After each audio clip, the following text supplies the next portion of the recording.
Channel. This is Ike Akimbola speaking. In today's video, let's look at those who are looking for admission to the university and considering those who are young but they are not fit to go to the university. What a dilemma. Let's look at the topic I titled Too Young for University, the 16 or 17 years old dilemma. Now, imagine this. Imagine that you finish your secondary school education at the age of 16 or 17 with an excellent grade and you are eager to jump right into the university. But guess what? The rules says you are too young to go to the university. Now, even though you are brilliant, considering your age, you cannot gain admission to the university, right? So this is a major factor to consider, right? So in today's video, we're going to be tackling the age limit debate and why it exists, what it means for young students, and how parents can navigate the tricky situation. Plus, I'll be sharing an alternative route that could help both the young gifted students to bypass this restriction and fast track their university education. So your child don't need to stay at home for them to clock 16 years to be able to go to the university. So let's continue. Now, the age limit policy, right? Let's consider the policy itself. So, understanding this policy, in Nigeria, the minimum age for university admission is 16 years, and some universities are even considering to raise that standard to about 18 years. But why? Is 16 not good enough? Is it because of the emotional readiness of the students? Is it that they are not socially mature enough? These rules affect the young and gifted students who could thrive academically but are held back due to their age. It's frustrating for students and parents alike, and it raises a critical question. Should we be considering an age, or should we be looking at the readiness of the student to be able to get to the university on their own? Or are these students not actually ready to go to the university on their own? Let's look at real life situations in a quick minute. Now, we've seen cases like Master Ekene Franklin Ezunala, who scored about 347 in 2019 UTME, but was denied admission into the University of Lagos just because he was 15 years old. Is that fair at all? Can we afford the sideline genesis based on solely on age? Across the globe, child prodigies like Michael Kenny, who earned a degree at 10, or Shoyano, who started university at age 9, have thrived. These students, much like Franklin, were more than ready academically, yet they faced barrier that had nothing to do with their intelligence or their ability to be in the university. Now, there are pros and cons to this particular debate we are looking at. On the pro side, university argue that students need maturity to handle the social and emotional pressure of university life. It's not just about academics, it's about personal growth too. But Afe Babalola son, the owner of the Afe Babalola University, who is a legal practitioner, I look at a particular critical point, and let's consider this point in our discussion. That universities have inherited a statutory power to admit genesis regardless of their age. Should a brilliant young person be denied admission because they are too young?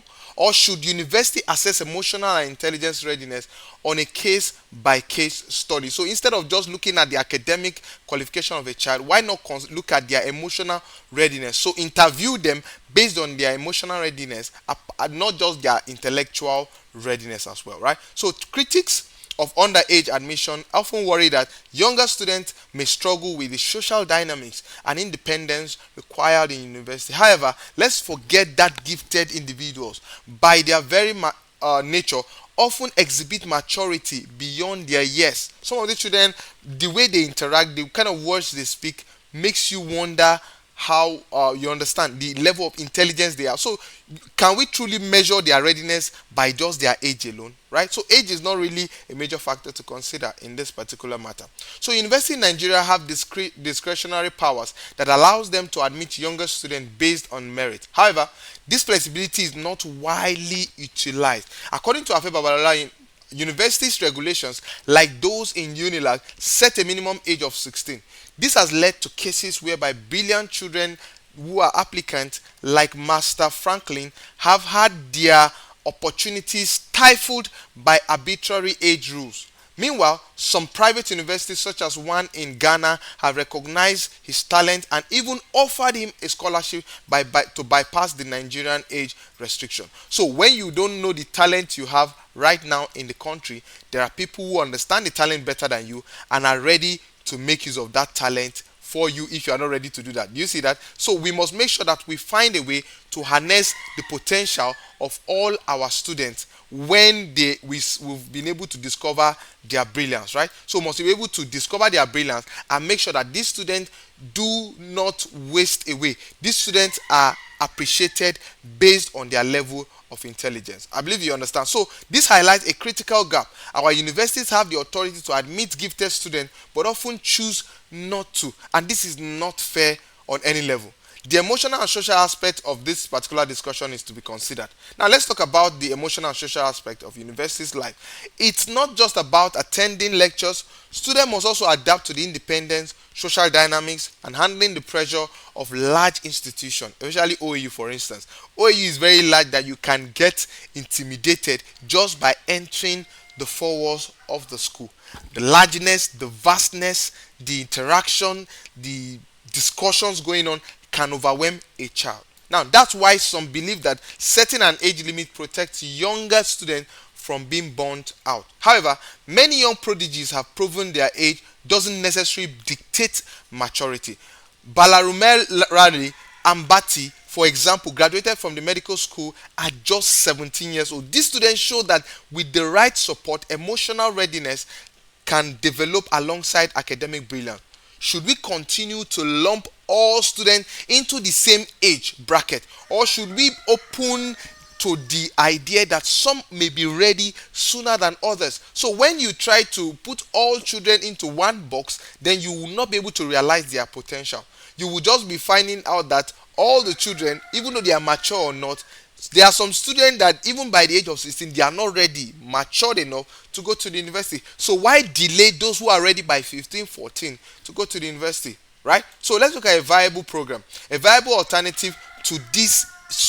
That's a solution now to this particular dilemma that parents might be facing. For parents wondering what they can do if your child is younger than 16 but academically prepared for university, consider enrolling them in A-level programs. These programs offer a great transition for them that are underage students. Typically, A-level program lasts about a year, right? So which means that by the time your child completes it, they will be 16 or older, and we have gained both academic and depth and personal maturity. So with this, you can beat that 16 years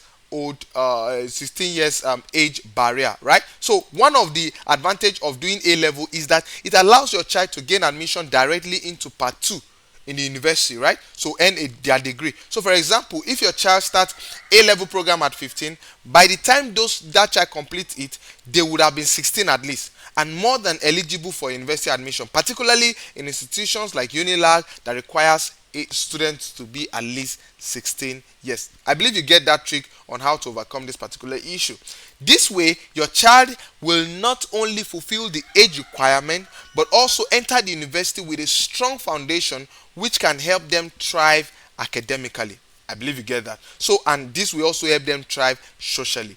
A-level programs are recognized globally, right? So it's not only in Nigeria that A-level programs are recognized. So they can be offered admission to have direct entry into part 2. So they will not be going to part 1. Apart from the fact that you have made them ready at age 16, by the time they are ready to apply for any admission, they will be admitted into level 2, part 2, 200 level, whatever the case is in the university, right? So making it a smarter option for those who want to get a head start on their university journey. So let's look at the global perspective on age and the university, right? So globally, some countries offer more flexibility, right? In the US, younger students can skip grades and enter university early if they demonstrate the necessary skills. In the UK, for instance, students under 16 can be admitted under special circumstances. Nigeria could adopt this similar policy to support young gifted individuals and not just allow them to just waste away at home for 1 year. In fact, example like Eric Damin,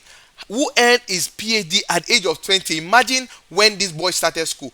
To get a PhD degree, you can spend at least 2, 3, 4, 5 years, right? To get a PhD degree. Talk more of the BSc itself, right? So it shows how early entry can lead to remarkable achievement.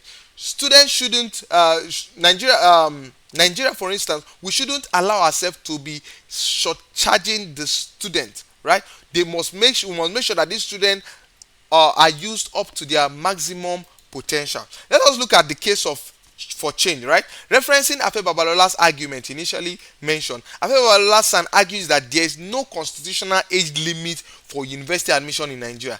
The age requirement is set by individual university through their senate, such as in the case of the University of Lagos. The University Senate decide that their age rule is 16.